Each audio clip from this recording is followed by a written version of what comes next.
하나님의 말씀 보겠습니다. 시편 5편 1절에서 12절입니다.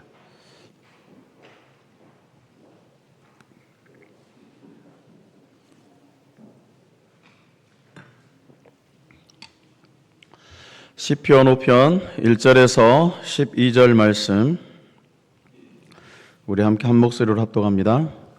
여호와여, 나의 말에 귀를 기울이사 나의 심정을 헤아려 주소서. 나의 왕 나의 하나님이여, 내가 부르짖는 소리를 들으소서. 내가 주께 기도하나이다. 여호와여, 아침에 주께서 나의 소리를 들으시리니 아침에 내가 주께 기도하고 바라리이다. 주는 죄악을 기뻐하는 신이 아니시니 악이 주와 함께 머물지 못하며 오만한 자들이 주의 목전에 서지 못하리이다. 주는 모든 행악자를 미워하시며 거짓말하는 자들을 멸망시키시리이다. 여호와께서는 피 흘리기를 즐기는 자와 속이는 자를 싫어하시나이다. 오직 나는 주의 풍성한 사랑을 힘입어 주의 집에 들어가 주를 경외함으로 성전을 향하여 예배하리이다.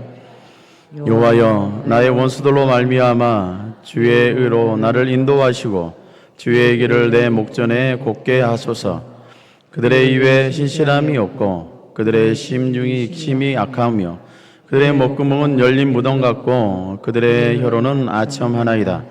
하나님이여, 그들을 정죄하사 자기 꾀에 빠지게 하시고 그 많은 허물로 말미암아 그들을 쫓아내소서. 그들이 주를 배역함이니이다. 그러나 주께 피하는 모든 사람은 다 기뻐하며 주의 보호로 말미암아 영원히 기뻐 외치고 주의 이름을 사랑하는 자들을 주를 즐거워하리이다. 여호와여, 주는 의인에게 복을 주시고 방패로 왕같이 은혜로 그를 호위하시리로다. 아멘. 우리는 이 세상을 살아가면서 참 많은 일들을 겪기도 하고 경험하기도 합니다. 어떤 날에는 기쁨이 있으면서 감사가 넘칠 때가 있는가 하면 또 어떤 날에는 우리의 힘으로 감당할 수 없는 답답함과 슬픔 속에 놓여질 때도 있습니다. 사람들은 겉으로 보았을 때 괜찮은 것처럼 살아가지만 그러나 마음 깊은 곳에는 누구에게도 쉽게 말할 수 없는 무거운 짐들을 가지고 살아간다라는 사실입니다. 어떤 사람은 참 경제적인 어려움 속에서 밤잠을 이루지 못하는 경우도 있고 또 어떤 사람은 자녀의 문제로 인해서 기도하고 살아갑니다. 또 어떤 사람들은 건강으로 인해서 두려움 가운데 있는 성도들이 있는가 하면 또 어떤 사람들은 내 가까이에 있는 친인척이나 친구에게 상처를 받고 그러면서 깊은 외로움 속으로 하루하루를 견디며 살아가는 그런 많은 사람들이 있습니다. 그러나 문제는요, 단순히 환경이 어려운 데만 있는 것이 아니다라는 것입니다. 더 힘든 것은, 그 환경보다 더 힘든 것은 그런 상황 속에서 우리의 마음이 무너진다라는 사실이에요. 몸이 힘든 것도 어렵지만 내 마음이 무너지면, 내 마음이 무너지기 시작하면 그 어떤 사람이다 할지라도 어느 누구도 이겨내지 못한다. 아무도 그를 세워줄 수 없을 것이다 라는 마음을 가지고 살아갑니다. 그래서 때로는 말을 해도 내 마음을 다 표현을 못하며 살아가죠. 힘듦과 어려움, 그런 것을 통해서 내 마음에 있는 그 힘듦을 어떻게 말로 다 표현하며 살아갈 수 있겠습니까? 다 표현하지 못합니다.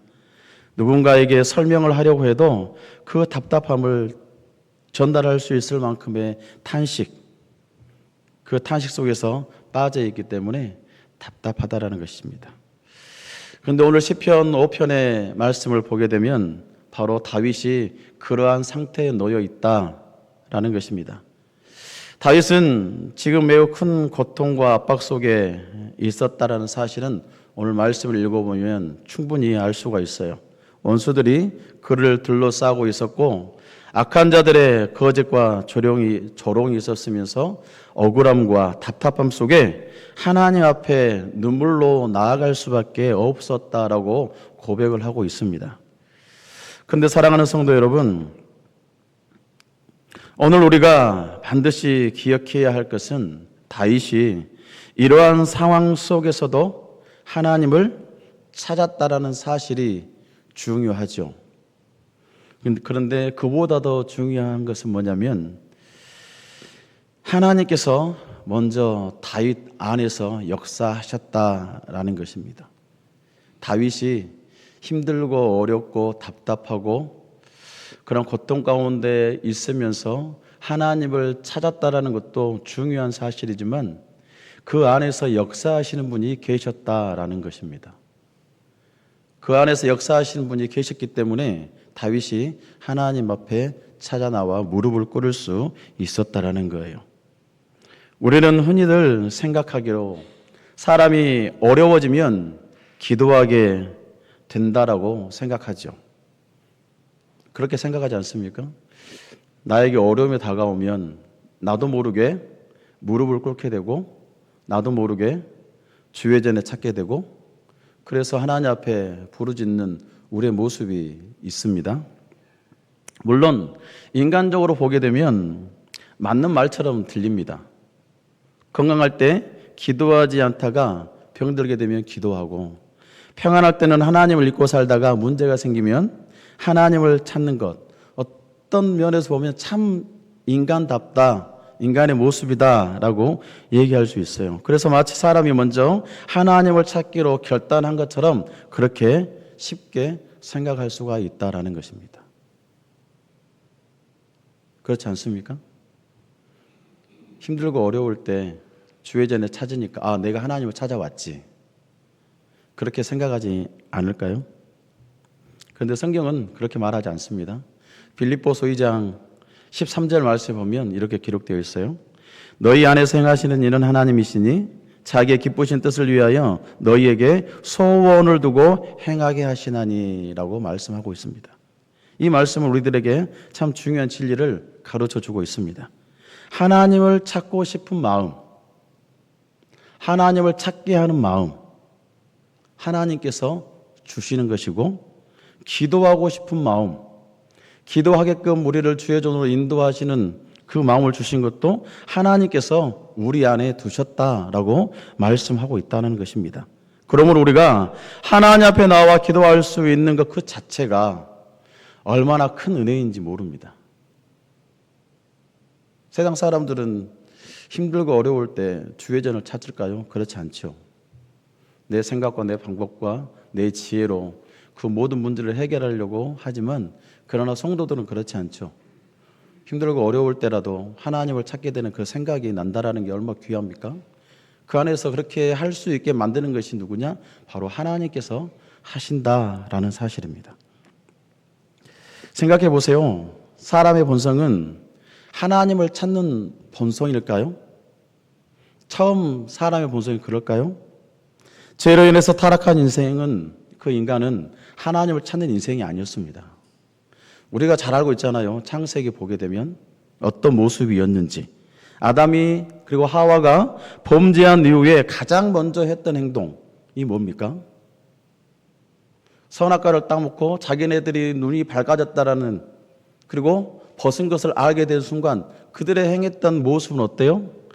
아담아, 아담아 라고 하나님께서 에덴 동산에서 불렀을 때 아담과 하와의 첫 번째 취한 행동, 하나님 앞에 나아간 것이 아닙니다. 그들은 하나님의 시선을, 하나님의 눈을 피했습니다. 이게 바로 죄성을 가지고 있는 인간의 본성이에요. 그런데 그런 우리가 하나님을 찾고 하나님 앞에 엎드리고 눈물로 기도하며 말씀을 듣게 된 것, 결코 인간 스스로의 결단으로 설명될 수가 없다라는 사실입니다. 하나님 앞에 나아간다라는 것은요, 결코 하나님의 은혜가 아니면 될 수 없다. 하나님께서 먼저 우리 안에서 은혜로 역사하셨기 때문에 우리가 하나님을 찾을 수 있었다라는 것입니다.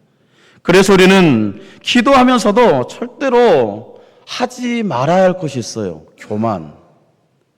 나는 기도 많이 했는데, 나는 새벽 기도에 매일매일 찾아 나와서 기도했는데, 아니 나는 어떤 누구보다도 열심히 최선을 다해서 하나님을 찾았는데라고 말하면서 자기 자신을 높여서는 안 된다라는 것입니다. 왜냐하면 그렇게 기도할 수 있게 만든 것조차도 하나님의 은혜가 아니면 할 수 없었다라는 사실인 거예요.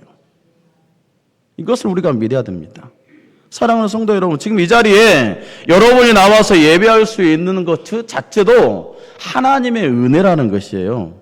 세상에 많은 사람들도 있고 많은 크리스찬들도 있습니다. 거기에 많은 크리스찬들이 주일에 나와서 하나님을 예배하는 성도들도 있는가 하면 그렇지 않은 많은 사람들이 얼마나 많습니까? 그런데 하나님께서 우리의 마음을 움직여 예배 자리에 나오게 하시는 것, 찬양하게 하시고 하나님의 말씀을 듣게 하시고 기도하게 하셨다라는 것, 우리는 언제나 하나님, 오늘도 제가 하나님을 찾을 수 있도록 은혜 주셔서 하나님을 찾게 하셔서 감사합니다 라는 이런 고백의 기도가 우리의 삶 가운데서 있어져야 합니다. 그렇게 살아가야 됩니다. 성도라면 그런 모습이 우리 가운데 있어져야 돼요. 다윗은 1절에서 이렇게 얘기합니다. 여호와여 나의 말에 귀를 기울이사 나의 심정을 헤아려 주소서. 1절에 나오는 심정이라는 말은 단순히 어떤 생각을 말하는 것이 아닙니다. 여기서 심정이라는 것은 말로 다 표현할 수 없는 깊은 탄식, 고통, 그 자체를 의미하고 있어요. 다시 말하면 지금 다윗은 하나님께 하나님 내 마음을 아시지 않습니까? 제가 말로 다 표현하지 못하는 이 답답함과 슬픔까지도 하나님 다 알고 계시지 않습니까? 라는 마음이 여기에 담겨져 있다라는 것입니다. 여러분도 살아오면서 그런 순간이 있지 않습니까? 너무 힘들어서 말로 해도 다 표현할 수 없는 그런 순간, 누군가에게 설명을 하지만 그 설명하면 설명할수록 마음이 더 답답함이 밀려오는 그 모습, 더 무겁게 느껴지는 아픔, 그것을 잘 전달하고 싶어도 전달되어지지 않고 찾아오는 답답함, 그런 경험 있지 않습니까? 욥을 보세요. 욥은 하루아침에 자기가 가지고 있는 전 재산과 아들, 딸을 전부 잃어버렸습니다. 그런데 성경에서는 이렇게 표현하고 있어요. 욥이 겉옷을 찢고 머리털을 밀었다라고 기록을 합니다. 단순한 행동이 아닙니다. 이런 모습은, 욥의 이런 모습은 하루아침에 가지고 있는 재산과 자기가 사랑하는 딸, 아들을 하루아침에 잃어버렸어요. 그런데 성경에서 표현하는 모습은 뭐냐면 욥이 겉옷을 찢고 머리털을 밀었다라고 표현하고 있습니다. 욥의 말로 표현할 수 없는 그런 고통, 성경은 이렇게 표현하고 있어요. 그러나 그렇게 행동했다고 해서 욥의 마음을 어떻게 다 알 수 있습니까? 한나를 보세요. 분인나의 괴롭힘 속에서 마음이 너무 아팠기 때문에 성전에 올라와서 기도를 합니다. 기도를 하는데 입술만 뻐끔뻐끔합니다. 붕어 입처럼. 그런데 그런 모습을 엘리 제사장이 보았어요. 엘리 제사장이 보면서 그에게 하는 얘기, 술 취하고 있어서 술 취한 줄 알고 오해했지 않습니까? 사실 자기가 느꼈던 그 고통, 그 답답함, 그 괴로움, 말로 다 표현할 수 없는 그런 모습으로 한나는 주회전에서 그냥 하나님 앞에 묵상으로 나아갔던 모습이었는데 옆에서 바라봤던 제사장은 술 취한 걸로 오해를 했습니다. 사랑하는 성도 여러분, 하나님은 우리의 입술의 말만 들으시는 분이 아니십니다. 하나님은 우리의 중심을 보시고 계십니다. 하나님은 사람 앞에서는 괜찮은 척해도 하나님은 우리의 눈물의 탄식을 다 알고 계셔요. 우리의 입술로 기도하지 못하고 있고 마음으로 탄식할 때에도 우리 하나님께서는 우리의 마음을 다 아시고 계시다라는 것입니다. 그래서 다윗은 하나님께 나의 심정을 헤아려 주소서라고 고백하고 기도하고 있는 것입니다. 그리고 이어서 다윗은 그런 하나님을 향해서 이렇게 고백합니다. 나의 왕, 나의 하나님이여.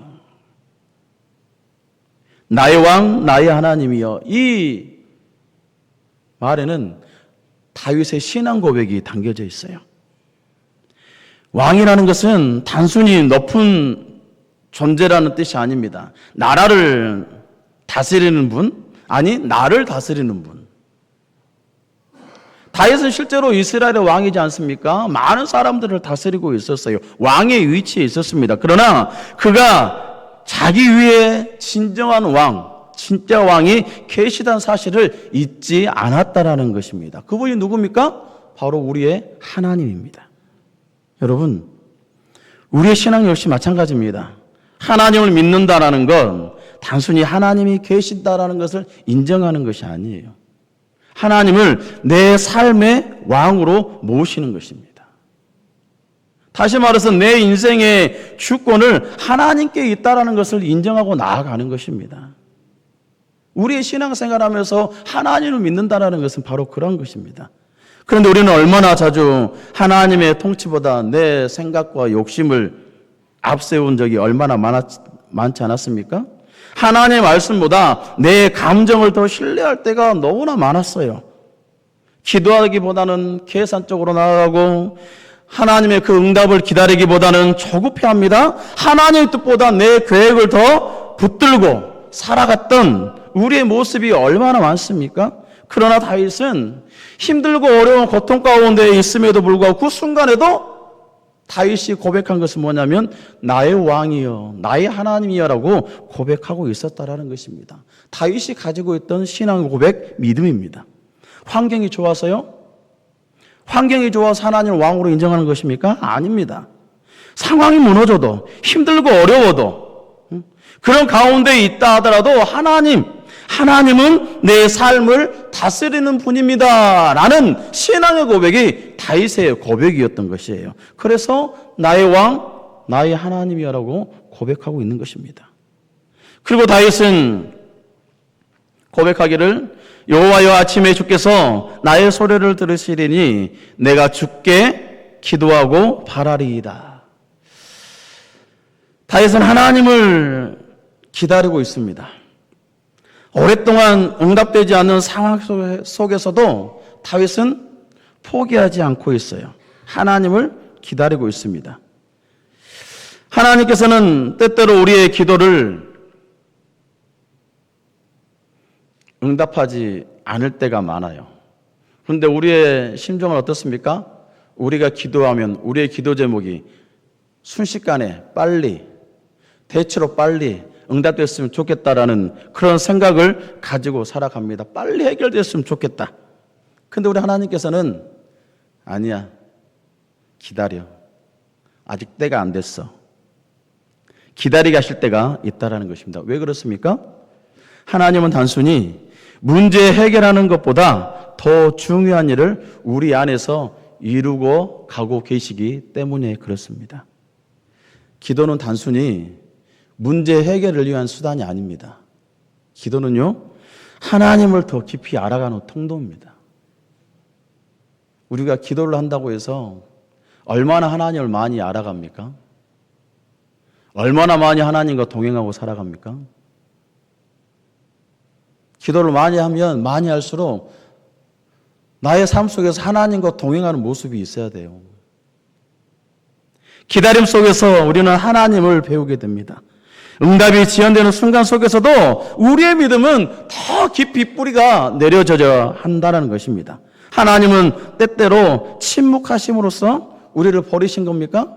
침묵하고 있음으로 하나님께서 우리를 버리신 거예요? 아닙니다. 오히려 우리를 더 하나님 가까이 이끌어가고 계시다는 사실을 우리는 알아야 합니다. 사랑하는 성도 여러분, 혹시 오랫동안 기도하고 있는데 응답되지 않는 문제가 있지는 않습니까? 그렇다고 하더라도 낙심하지 마세요. 하나님은 침묵하는 것 같아도 결코 이 일을 하지 않으신 분은 아닙니다. 하나님은 지금도 가장 선한 방법으로 우리의 삶을 이끌어가고 계시다는 것을 기억하시길 바랍니다. 그리고 오늘 본문에서 매우 중요한 진리를 또 하나 말씀하고 있어요. 그것은 하나님께서는 죄를 기뻐하지 않는다라는 사실입니다. 4절에 보면 주는 죄악을 기뻐하는 신이 아니시니 악이 주와 함께 머물지 못하며. 우리 하나님은 절대적으로 거룩하신 분입니다. 하나님은 죄와 함께 할 수 없어요. 거짓을 미워하고 교만을 미워하고 악을 미워합니다. 그런데 여기서 한 가지 우리가 질문할 것은 뭐냐면, 우리도 하나님 앞에 설 수 있는 존재인가? 우리가 하나님 앞에 설 수 있는 존재인가라는 것이겠죠. 왜 그렇습니까? 왜 그런 질문이 나오죠? 하나님을 죄를 미워합니다. 거짓을 미워합니다.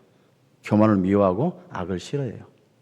근데 그런 하나님 앞에 우리가 설 수 있을까? 우리는 죄인인데, 하루도 빠짐없이 죄를 짓고 살아가고 있는데, 이런 우리가 하나님 앞에 설 수 있을까요? 그렇습니다.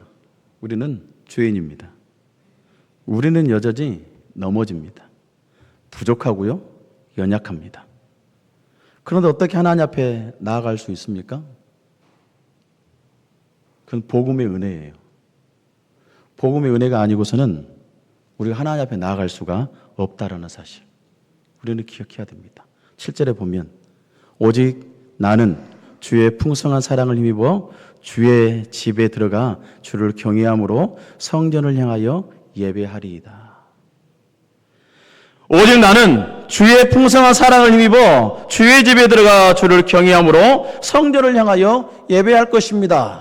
라는 다윗의 이 고백이 우리의 고백이 되어져야 한다는 사실입니다. 다윗은 자기의 의로 하나님 앞에 나아가지 않았습니다. 자기의 열심으로 하나님 앞에 선 것이 아닙니다. 자기의 공로를 드러내지 않았어요. 오직 하나님의 풍성한 사랑 때문이라고 고백하고 있는 것입니다. 이게 바로 복음인 거예요. 우리가 하나님 앞에 예배드릴 수 있는 이유도 마찬가지죠. 하나님 앞에 나와서 기도할 수 있는 것도 마찬가지입니다. 우리의 열심 때문에? 아닙니다. 우리의 간절함 때문에요? 아니에요. 오직 예수 그리스도의 공로 때문에 하나님의 전에 찾아 나와서 하나님 앞에 부르짖을 수 있다는 사실을 다윗이 우리들에게 얘기를 해주고 있어요. 우리는 예수님의 이름으로 하나님 앞에 나아갑니다. 예수님 피로 제사를 받았지 않습니까? 예수 그리스도를 통해서 우리는 의롭다함을 받았어요. 그래서 우리는 하나님 앞에 온전히 설 수가 있는 거예요. 아니, 하나님께서 우리를 받아주신 거라는 사실입니다. 사랑하는 성도 여러분, 우리의 신앙은 언제나 은혜 위에 서 있어야 됩니다. 자기의 의를 붙들지 말고 십자가를 붙드시기 바랍니다. 자기의 공로 자랑하지 말고 예수 그리스도의 은혜를 자랑하십시오. 그런 삶을 우리가 살아가야 됩니다. 그래서 8절에 다윗은 얘기를 하죠. 원수들 때문에 하나님을 더 깊이 가까이 나아갔다라고 고백합니다. 여호와여, 나의 원수들로 말미암아 주의 의로 나를 인도하시고 주의 길을 내 목전에 곱게 하소서라고 얘기를 하고 있습니다. 놀라운 것은 다윗은 지금 단순히 나의 적들을 없애달라고 얘기를 하고 있지 않습니다. 기도하지 않습니다. 오히려 그 원수들 때문에 자기 자신이 더욱더 하나님 앞에, 하나님의 그 길에 곱고 바르게 설 수 있게 해달라고 기도하고 있는 거예요. 이 성숙한 신앙의 모습이 우리의 신앙이 되어져야 합니다. 우리는 보통 어려움이 오면 어떻습니까? 환경을 바꿔달라고 얘기를 하죠. 어려움이 오면 이걸 빨리 해결해달라고 얘기를 해요. 하나님 앞에. 근데 다윗은 그런 모습으로 나가지 않았습니다. 주의 말씀 앞에, 주의 길에, 주의 시선에 그 앞에 온전히 설 수 있도록 나를 붙들어 달라고, 곱게 서게 해달라고 기도하고 나갔던 이 모습이 저와 여러분의 모습이 되어졌으면 좋겠습니다. 하나님은 우리의 눈물도 헛되게 사용하지 않으십니다. 원수는 우리를 무너뜨리려고 하지만 하나님은 그 원수까지 사용하셔서 우리를 더 하나님 앞에 가까이 이끄십니다. 고난은 우리를 기도의 자리로 데려가고 눈물은 우리를 더 겸손하게 만들며 아픔은 우리를 더 하나님을 의지하게 만듭니다. 그래서 결국 성도의 삶 속에서 고난조차도 은혜의 통로로 여겨져야 한다는 사실입니다. 다윗은 마지막으로 얘기합니다. 11절에 보면 함께 읽어볼까요? 11절입니다. 주께 피하는 모든 사람은 다 기뻐하며 주의 보호로 말미암아 영원히 기뻐 외치고 주의 이름을 사랑하는 자들은 주를 즐거워하리이다. 아멘. 하나님께 피하는 자가 복된 자들이라는 사실입니다. 세상에 문제가 해결되어서 기뻐하는 것이 아니라 우리가 하나님 앞에 피하는 것 자체가 가장 복된 사람이고 복된 인간이고 복된 성도라는 사실을 기억하시기를 바랍니다. 우리가 온전히 하나님 앞에 나아가 있는 그 자체가 기쁨이고 감사고 즐거움이라는 것을 깨닫기를 간절히 바랍니다. 하나님께서 우리의 방패가 되시고 하나님께서 우리의 피난처가 되시며 하나님께서 우리와 함께 하신다는 사실을 우리는 잊지 말고 그런 복된 삶 가운데 살아가는 저와 여러분이 되어지기를 간절히 원합니다. 환경보다 하나님을 더 바라보십시오. 문제보다 하나님을 붙드시기를 바랍니다. 내 기도의 응답보다 하나님께서 나를 더 얼마나 사랑하신 것을 이해하시기를 바랍니다. 그리고 어떤 상황 속에서도 기억하세요. 하나님께서는 지금도 우리의 눈물을 아시고 우리의 기도를 들으시고 오직 주의 풍성한 사랑으로 우리를 붙들고 계시다는 사실을 기억하시길 바랍니다. 이 은혜가 오늘부터 일주일의 삶 가운데 함께하는 저와 여러분 되기를 간절히 바랍니다. 기도하겠습니다.